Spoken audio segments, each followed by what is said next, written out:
L'attirance n'est pas logique, ce n'est pas quelque chose qu'une femme choisit, c'est quelque chose qu'elle ressent. La différence entre l'homme qu'elle oublie et celui dont elle rêve ne repose pas seulement sur son apparence, son argent ou même sa confiance en lui. Ce sont ces mots qui font la différence. Les bons mots peuvent s'insinuer dans son esprit, s'imprégner sous sa peau et tourner en boucle dans sa tête. La plupart des hommes se contentent de compliments classiques comme « tu es belle »,« tu as de jolis yeux ». C'est gentil, oui, mais inoubliable? Pas du tout. Par contre, si vous dites la bonne chose, de la bonne manière, elle ne se contentera pas de l'entendre, elle le ressentira. Et quand une femme commence à ressentir quelque chose pour vous, c'est à ce moment-là que vous devenez irrésistible. Dans cette vidéo, je vais vous donner 3 compliments puissants, rares et percutants, qui la feront penser à vous longtemps après votre départ. Je n'ai pas besoin de toi, mais j'ai envie de toi. Cette phrase touche différemment. Ce ne sont pas juste des mots, c'est une déclaration de force. Beaucoup d'hommes se trompent complètement sur l'attirance. Ils pensent qu'ils doivent couvrir une femme d'attention, lui prouver leur valeur et montrer qu'ils feraient tout pour l'avoir. Mais c'est justement là qu'ils échouent. Rien ne repousse une femme plus vite que la dépendance affective. Ça sent le désespoir. Ça lui montre qu'elle est pour vous un trophée magique et que vous cherchez à mériter son approbation pour vous sentir digne. Les femmes ne veulent pas avoir l'impression qu'elles vous rendent service en étant avec vous. Elles veulent être choisies par un homme qui a déjà des options.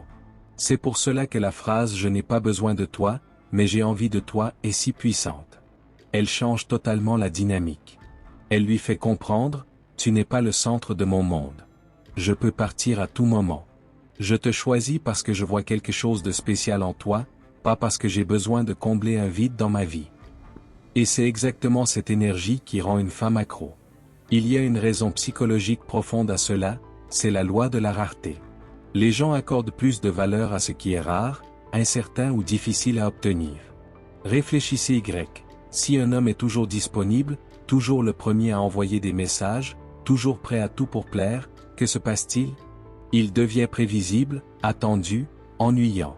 Mais si un homme est confiant, concentré sur sa propre vie et pas facilement impressionné, alors il devient un défi. Et les femmes sont instinctivement attirées par les défis. En disant « je n'ai pas besoin de toi, mais j'ai envie de toi », vous envoyez un message subliminal. Je suis un homme avec des standards. Je ne suis pas désespéré d'amour. Je ne cours pas après, j'attire. Et cette énergie est magnétique.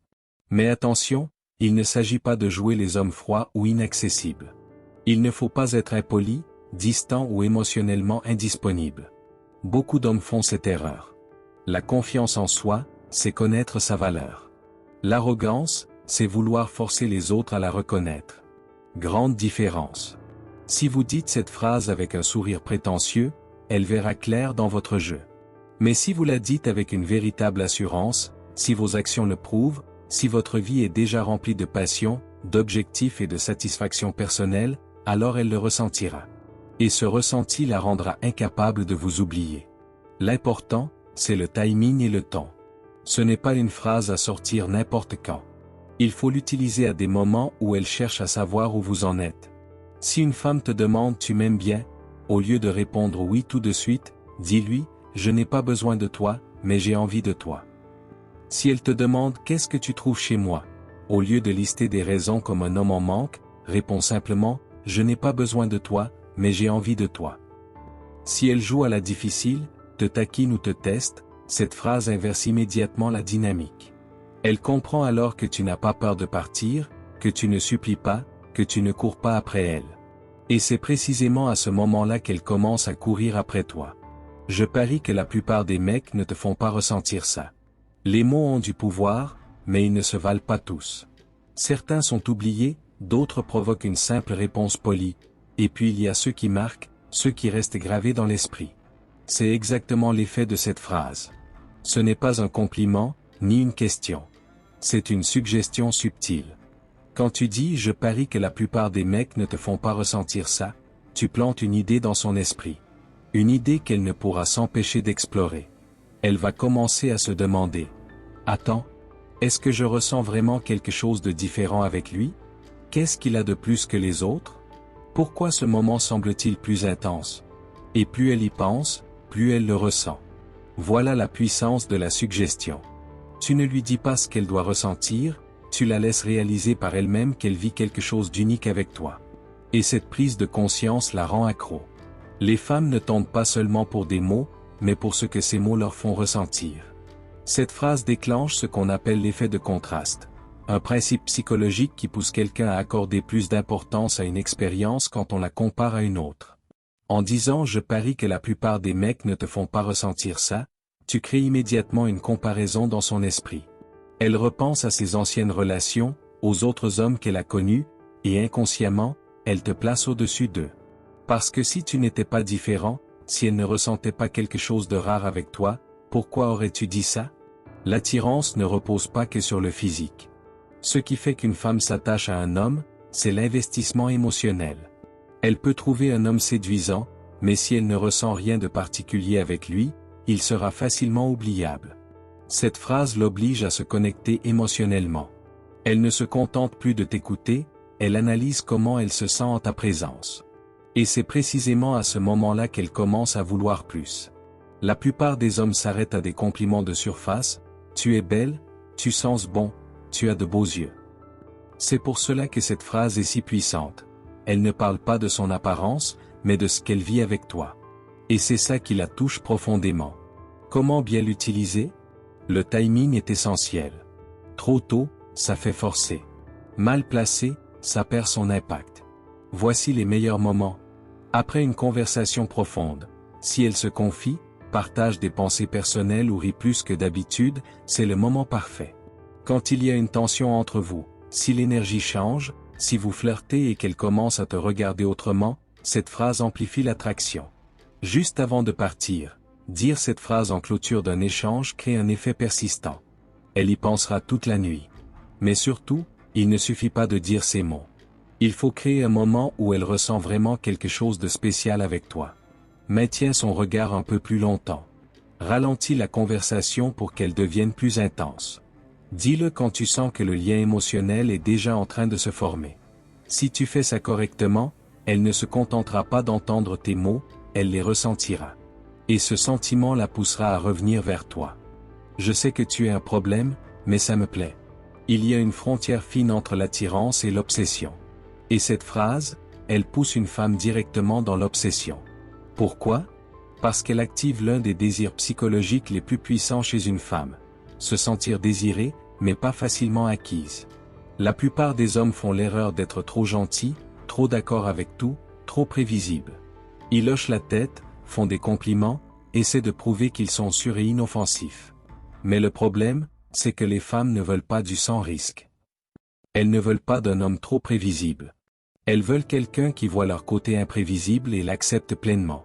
C'est exactement ce que fait cette phrase. Je sais que tu es un problème, mais ça me plaît. Quand tu dis ça, tu fais quelque chose de très puissant. Tu reconnais qu'elle est un défi. Tu suggères qu'elle a un côté que la plupart des hommes ne peuvent pas gérer. Tu lui fais comprendre que tu vois à travers son apparence sage, et que ça t'intrigue encore plus. Cette phrase touche à la fois son ego et sa curiosité. Maintenant, elle se demande. Il pense vraiment que je suis un problème? Qu'est-ce qu'il voit en moi que les autres ne voient pas? Pourquoi est-il si sûr de pouvoir me gérer? Et dès qu'une femme commence à se poser ces questions, elle est déjà accrochée. Pourquoi cette phrase marche si bien? Parce qu'elle inverse complètement la dynamique habituelle. La plupart des hommes essaient de convaincre une femme de les aimer. Mais avec cette phrase, c'est elle qui veut prouver quelque chose à toi. Au lieu de courir après son approbation, tu lui fais se demander si elle peut te gérer. Au lieu d'être un homme gentil et sans risque, tu deviens un défi, une source d'excitation. Au lieu d'être juste un mec parmi d'autres, tu deviens l'homme qu'elle veut impressionner. C'est un mélange parfait de flirt, de défi et d'intrigue en une seule phrase. L'effet psychologique derrière cette phrase. Il y a un principe psychologique puissant qui s'appelle la réactance. Quand une personne sent qu'on la met dans une catégorie ou qu'on lui impose une limite, son instinct naturel est de vouloir prouver le contraire. En l'appelant problème, tu la mets subtilement au défi. Maintenant, elle a envie de te prouver autre chose. Elle va commencer à te taquiner. Elle va te montrer d'autres facettes de sa personnalité. Elle va chercher ton attention, au lieu de juste la recevoir. Et ce changement de dynamique, c'est ce qui rend une femme complètement attirée. Comment rendre cette phrase irrésistible? Le secret pour que ça marche, c'est la légèreté et le jeu. Si tu le dis trop sérieusement, ça peut sembler accusateur. Si tu le dis trop à la légère, ça perd son impact. Tu dois le dire comme si tu partageais un secret avec elle. Comme si tu voyais quelque chose en elle qu'elle n'a même pas encore totalement admis. Comment bien la dire? Regarde-la droit dans les yeux. Tiens ce regard juste une seconde de plus que d'habitude. Dis-le avec un léger sourire en coin. Comme si tu révélais un mystère. Marque une pause après je sais que tu as un problème. Si tu le fais bien, elle va ressentir un frisson. Elle va rire, le nier en souriant, se rapprocher sans même s'en rendre compte. Et c'est là que tu sauras que tu l'as capté. Quand utiliser cette phrase? Quand elle te taquine, si elle te traite de prétentieux ou te met au défi, cette phrase inverse la situation. Quand elle joue avec toi, si elle rit, te lance des regards complices, teste tes réactions, cette phrase fait monter l'intensité. Quand la tension est déjà là, si la conversation devient flirtante et électrique, cette phrase augmente encore plus l'attirance. Dès que tu l'as dit, tu ne seras plus juste un mec. Tu deviendras celui qui peut vraiment la gérer. Et ça, c'est un déclencheur d'attraction qu'elle ne pourra pas ignorer. Dernier conseil. Utilise ces mots avec confiance. Maîtrise l'art de l'attraction avec la psychologie. Et regarde-la commencer à te courir après.